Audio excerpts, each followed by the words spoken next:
Selamat siang, perkenalkan nama saya Marsanti, NIM 19050760059.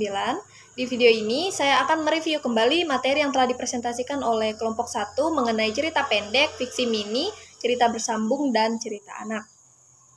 Baik, di sini saya akan menjelaskan yang pertama mengenai cerita pendek. Jadi cerita pendek ini adalah suatu bentuk prosa naratif fiktif. Cerita ini cenderung padat dan langsung kepada tujuannya dibandingkan karya-karya fiksi yang lebih panjang, seperti novel atau novela. Lalu, yang kedua ada ciri-ciri cerpen. Jadi, ciri-ciri cerpen yang pertama, alurnya lebih sederhana dan ringkas. Lalu yang kedua, tokohnya hanya sedikit. Yang ketiga, latar hanya dilukiskan sesaat dalam lingkup yang relatif terbatas. Lalu yang keempat, terdiri dari 3 halaman sampai 10 halaman saja. Yang kelima, cerpen itu bisa habis dibaca dalam sekali duduk karena ceritanya yang relatif singkat. Lalu hanya ada satu plot atau alur. Dan watak dan tokoh diterangkan atau diceritakan secara singkat dan tidak bertele-tele. Lalu yang terakhir, banyak tokoh terbatas atau kurang. Jadi tokoh di dalam cerpen itu hanya sedikit, tidak terlalu banyak. Oke. Selanjutnya ada unsur cerpen. Jadi yang pertama ada unsur intrinsik dan unsur ekstrinsik. Jadi unsur intrinsik cerpen itu terdiri dari tema, alur atau plot, tokoh, penokohan, latar, sudut pandang, dan amanat. Untuk unsur ekstrinsiknya ada latar belakang kehidupan pengarang, lalu kondisi zaman pada saat karya sastra itu diciptakan, lalu latar belakang kehidupan pengarang dan fungsi cerpen. Baik, selanjutnya ada fiksi mini. Jadi fiksi mini secara harfiah adalah cerita rekaan atau hayalan yang berukuran kecil, sedikit atau pendek. Bahkan cerita ini lebih pendek daripada cerpen. Untuk fiksi mini ini biasanya lebih terfokuskan pada tema dan alur cerita yang sudah mencakup gambaran awal, konflik, dan penyelesaian. Untuk ciri-ciri dari fiksi mini ini, yang pertama ada cerita singkat, bahkan lebih singkat daripada cerpen. Lalu yang kedua, jumlah kata berkisar 250 sampai 1000 kata saja. Yang ketiga, bersifat imajinatif. Dan yang terakhir, memiliki pemilihan kata yang tidak bertele-tele dan langsung kepada inti dari maksud tujuan dari cerita itu.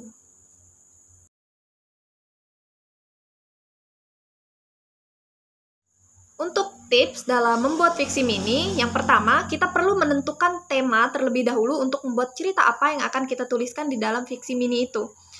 Lalu yang kedua, fokus pada inti cerita. Kita mesti memokuskan diri kepada inti cerita dalam penulisan itu sehingga tujuan dari penulisan cerita itu tersampaikan dengan baik kepada pembaca. Lalu kita perlu untuk mulai menulis. Dan yang terakhir, kita perlu sedikit editing di dalam membuat fiksi itu sehingga dapat lebih menarik minat pembaca. Baik, selanjutnya perbedaan fiksi mini dan cerpen. Jadi fiksi mini dan cerpen ini sama-sama bentuk karya sastra yang berbentuk prosa.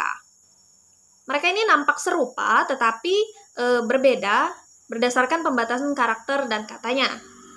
Jumlah kata yang terdapat di dalam cerpen yaitu sekitar 1000 sampai 10.000 kata.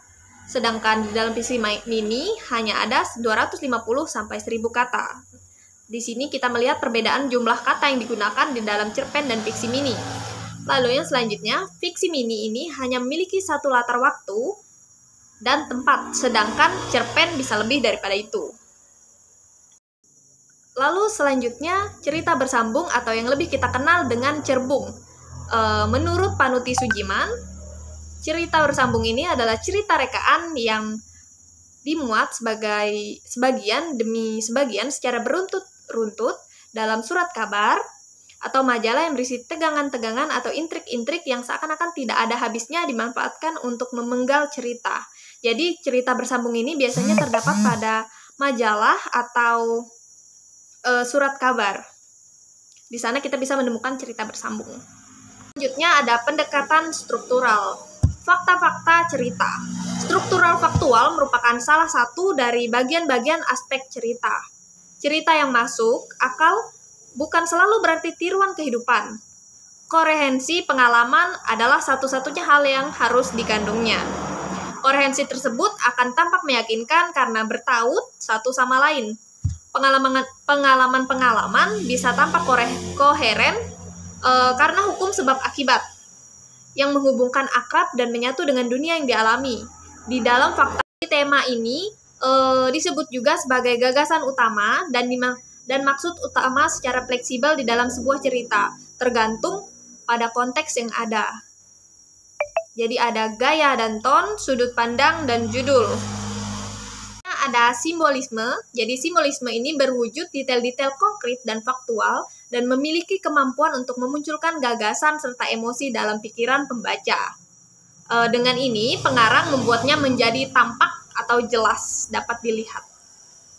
Selanjutnya ada ironi. Jadi ironi ini dimaksudkan sebagai cara untuk menunjukkan bahwa sesuatu yang berlawanan dengan apa yang telah diduga sebelumnya. Jadi ironi ini sesuatu yang awalnya kita kira seperti ini, tapi ternyata setelah kita mengetahui faktanya ternyata tidak seperti itu. Jadi ironi ini juga bisa disebut melencengkan ekspektasi kita mengenai sesuatu. Ironi ini dapat ditemukan dalam hampir semua cerita utama yang dikategorikan bagus. Selanjutnya ada cerita anak. Jadi cerita anak ini merupakan salah satu karya sastra anak. Sastra anak sendiri adalah karya sastra yang dituliskan sebagai bacaan untuk dinikmati oleh anak-anak yang di bawah umur, yang dimana isinya sesuai tingkat perkembangan intelektual serta emosi anak. Menurut Nurgianto, cerita anak ini merupakan karya sastra anak berupa prosa, mengisahkan peristiwa atau pengalaman yang berdasarkan urutan waktu benar dialami seseorang, ataupun dapat berupa imajinasi mengisahkan dunia anak-anak. Jadi cerita anak ini dapat dinikmati oleh anak-anak sesuai dengan tingkat intelektual yang dimiliki oleh anak tersebut. Jadi cerita anak ini biasanya dapat ditemukan di dalam majalah-majalah anak atau buku-buku cerita yang diperuntukkan untuk anak-anak. Ada jenis-jenis cerita anak. Yang pertama, cerita jenaka. Jadi cerita jenaka ini merupakan cerita anak yang menghibur serta mampu untuk membuat pembaca atau pendengarnya tertawa. Selanjutnya ada fabel. Jadi fabel ini merupakan cerita anak yang menceritakan mengenai kehidupan binatang yang memiliki nilai moral dan budi pekerti.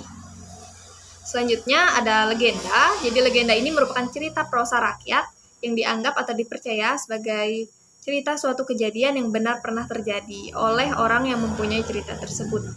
Dan yang terakhir, mite. Jadi mite ini merupakan prosa rakyat yang tokohnya makhluk setengah dewa atau makhluk halus atau jin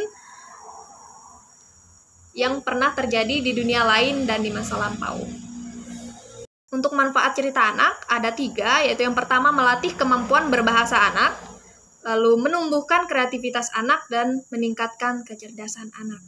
Sekian review materi dari saya. Jika ada kekurangan saya mohon maaf. Terima kasih dan selamat siang.